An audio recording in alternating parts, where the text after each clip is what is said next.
Dans cette vidéo, on va apprendre à calculer une aire.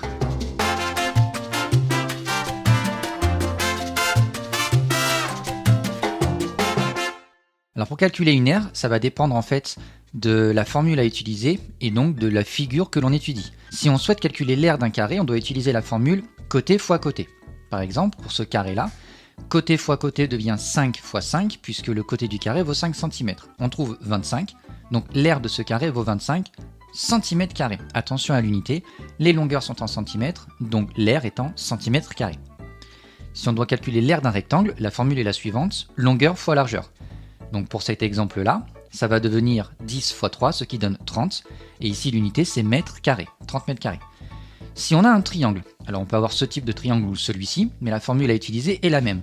C'est base fois hauteur divisé par 2. Pour ce premier exemple, on applique notre formule. La base et la hauteur, ici, ce sont les deux côtés perpendiculaires, 8 et 6, et on trouve une aire de 24 cm². Pour ce deuxième exemple, même formule, base fois hauteur divisé par 2, mais ici, la base et la hauteur sont 18 et 7, toujours les deux côtés perpendiculaires. Et on trouve une aire de 63 décimètres². Pour le disque, la formule à utiliser, c'est pi fois rayon au carré. Ici, le rayon de notre disque vaut 4,3, donc on fait pi fois 4,3 au carré. La calculatrice arrondie, on trouve 58,1 mètres carrés. Et enfin, pour le parallélogramme, la formule à utiliser, c'est base fois hauteur. Donc ici, pour notre exemple, la base et la hauteur, c'est 7 et 3. Ça nous donne une aire de 21 cm².